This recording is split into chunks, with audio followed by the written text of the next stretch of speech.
మీ మోకాలి గుజ్జు అరిగిపోవడం వల్ల వచ్చే దీర్ఘకాలిక నొప్పులకి డాక్టర్ సుధీర్ దారా గారు మన శరీరంలోని రక్తం ద్వారా రీజనరేటివ్ థెరపీతో ఎటువంటి నొప్పి లేకుండా పరిష్కారాన్ని అందిస్తున్నారు. రాష్ట్ర ప్రభుత్వ ఆదేశాలతో కరోనాను ఎదుర్కొనేందుకు గవర్నమెంట్ హాస్పిటల్స్ సిద్ధమయ్యాయి. అన్ని హాస్పిటల్స్ లో ఐసోలేటెడ్ వార్డులను సిద్ధం చేస్తున్నారు అధికారులు. కోవిడ్ కేసులు ఎన్నొచ్చినా ట్రీట్మెంట్ చేసేందుకు విజయవాడ జీజీహెచ్ సిద్ధంగా ఉందన్నారు సిఎస్ఆర్ఎంఓ పద్మ. మరింత సమాచారం మా కరెస్పాండెంట్ క్రాంతి అందిస్తారు.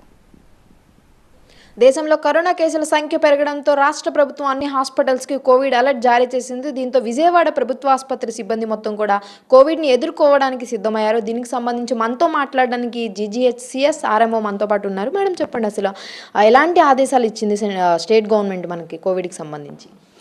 కేసెస్ కేరళలో రిపోర్ట్ అయినాయని మా డిఎంయూ గారు ఇక్కడ జూమ్ మీటింగ్ పెట్టి మాకు ఇన్స్ట్రక్షన్స్ ఇచ్చారు. కేసులు రిపోర్ట్ అవుతున్నాయి కాబట్టి మీరు ప్రతిదీ ప్రిపేర్నెస్గా ఉండమని.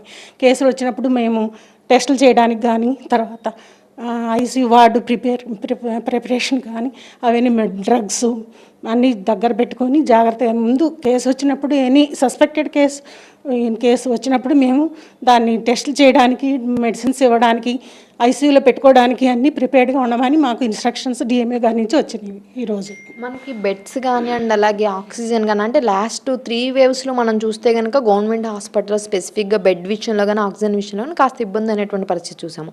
సో ఈసారి ఒకవేళ అలాంటి పరిస్థితులు రాకుండా ఏమైనా జాగ్రత్త పడుతున్నారా? జాగ్రత్త తీసుకున్నాం మేము. ఆక్సిజన్ కెపాసిటీలు కూడా పెంచి అటువంటి ఇబ్బంది రాకుండా ఉండడానికని మా సూపరింటెండెంట్ గారు అన్ని జాగ్రత్తలు తీసుకొని రెడీగా ఉన్నాం మేము. సో ఎలాంటి అంటే ఇప్పటివరకు ఏమైనా కోవిడ్ కేసులు మనకు నమోదవుతున్నాయా? అసలు ఇప్పుడు వచ్చేటటువంటి JN1కి సంబంధించి కానీ ఏమైనా ఇన్స్ట్రక్షన్స్ ఇచ్చారు? కేసులు అయితే ఇంతవరకు ఏం రిపోర్ట్ అవ్వలేదండి. ఇక రాబోయే పరిస్థితుల్లో ఒకవేళ సస్పెక్టెడ్ కేసులు ఏమైనా వస్తే మేము RT-PCR చేసి దాన్ని బట్టి మేము నెక్స్ట్ స్టెప్ తీసుకుంటాం వాటిని ఎదుర్కోవడానికి. సో రోజు ఎన్ని టెస్టులు చేయడానికి సిద్ధంగా ఉన్నారు? రోజు ఇప్పుడు RT-PCR అయినా సరే, ర్యాపిడ్ టెస్ట్ కిట్స్ సంబంధించి అయినా?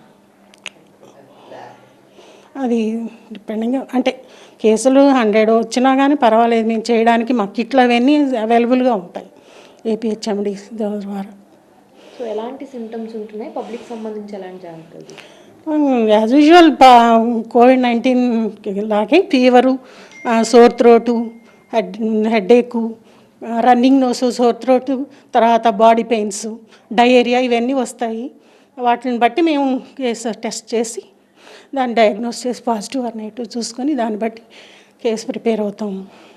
సో ఇది ఓవరాల్గా చూసుకుంటే కనుక రాష్ట్ర ప్రభుత్వం ఆదేశాలతో జీజీహెచ్ మొత్తం కూడా అప్రమత్తమైందని చెప్తా ఉన్నారు. ఒకవేళ ఎలాంటి పరిస్థితులు వచ్చినా కూడా ఎదుర్కోవడానికి సిద్ధంగా ఉన్నాము. బెడ్స్ని అండ్ అలాగే ఆక్సిజన్ కెపాసిటీ స్టోరేజ్ని కూడా పెంచాము మేము. సో భయపడాల్సినటువంటి అవసరం లేదు. పబ్లిక్ అందరూ కూడా అప్రమత్తంగా ఉండాలని చెప్పి కూడా సూచనలు ఇస్తూ ఉన్నారు.